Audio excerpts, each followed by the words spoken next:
first trailer for Ant-Man and the Wasp, Quantumania, has dropped. This is the movie that kicks off Phase 5. This is the movie that really introduces us to Kang. Can't wait to check this one out. Let's do this. Oh, that didn't work. I used to ask myself a lot of questions. Scott, you're at ex-con. How are you an Avenger? That doesn't make sense. But everywhere I go, people tell me the same thing. Thank you, Spider-Man. People still need help, Dad. That's why we made this. It's like a satellite for deep space, but quantum. Wait a minute. You're sending a signal down to the quantum realm. Turn it off. Now!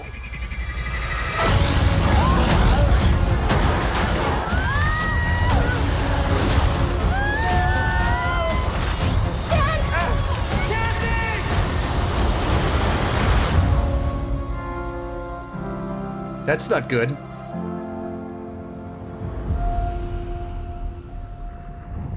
Where are we? When are you gonna come down? When are you going to land? I should have stayed on the phone. I should have listened to my own mind. It's a secret universe beneath ours. What are you so afraid of? There's something I never told you. This place. It isn't what you think.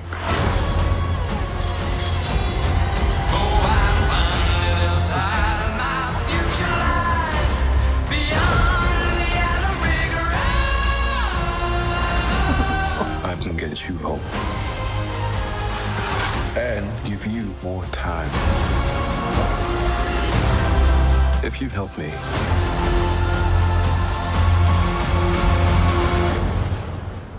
So, what's it gonna be? Ant-Man.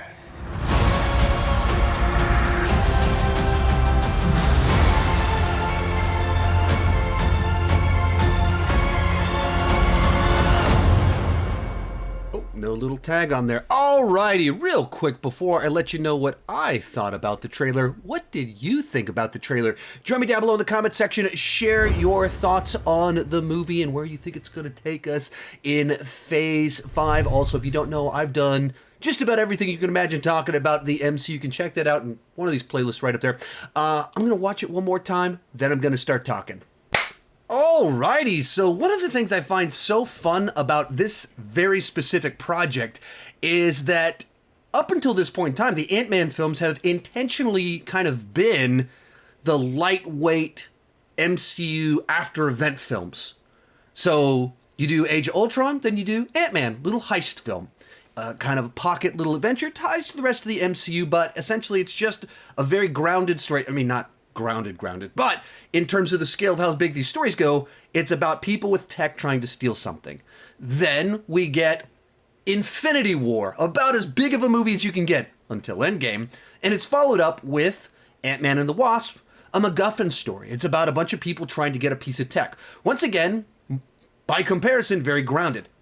All sorts of wacky technology that can do things you can't actually do, but it's about people trying to steal a thing, car chases, things like that. By comparison to battling aliens in space with portals and magic, it's sci-fi, it's actual tech that can do things. And to kick off Phase 5, to actually introduce Kang, not variant of him in Loki, but actually introduce Kang, our big bad for this saga, they're doing an Ant-Man movie that goes full weird. It really is Quantumania. I wasn't really sure what that meant when they said that, because the first two were so, hey, let's steal a piece of tech based. And then you get this one, and right out of the gate, we get a couple jokes, and then boom, we're off into this whole other realm, this whole other world, and it feels very detached from the previous two Ant-Man films, but consistent with them.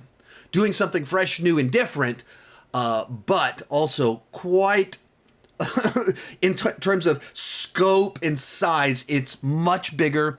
And the previous two movies weren't particularly important to the grander MCU. And, what I mean by that is that when you think about those films, they're fun adventures, but they don't have big, gigantic ramifications for the MCU as a whole. Whereas with this one, we have Kang, and whatever this request is that he's making, like he's asking for their help, whatever that is, it probably means a lot. So what did I think about the trailer in general? I really dug it. And the big reason for that is that the Ant-Man movies in the past have been the lighter weight MCU films. That they're kind of like lighthearted comedies that are adventures. But then you watch this trailer, and by comparison to Thor: Love and Thunder and She-Hulk, it feels like a serious drama by comparison. You get a couple jokes in there, you get a little bit of the lightheartedness, but this feels like by far the most serious of the Ant-Man movies that we've gotten up to this point in time, and I'm totally down for that. Because it will be funny, because Paul Rudd is funny. Paul Rudd is a very naturally funny person that can find the humor in little interactions with people. He doesn't need big, gigantic setups. He doesn't need broad comedy to put a smile on my face, because Paul Rudd himself is entertaining and funny. But you see this story that's like actually feels like this big, gigantic adventure, while being a very small adventure, because we're shrinking down into the quantum realm. And so, if you've been watching my content, you know that I've had quite a few issues with Phase 4 of not feeling focused. I don't feel like I know where we're going. I haven't loved the tone that they've had to a number of these projects, and especially with the Disney Plus shows, I just don't feel like they're there. I don't feel like they're good enough. And we have had quite a few duds when it comes to the movies. I think it's the phase with the most duds in it. Easily the phase with the most duds in it. So, I look at this trailer and I feel like, yeah, that's what I want. It's introducing our big bad. It's giving us a target, a focus for everything going on. It has characters that are fun and amusing, but it's doing something different with them. It's exploring a new realm, a literal new realm. So, it's a first trailer that's pretty far out. It gave us the scope, the size, teases this stuff with the Kang without giving us too much about it. So I dug it, and I've always had fun with the Ant-Man movies.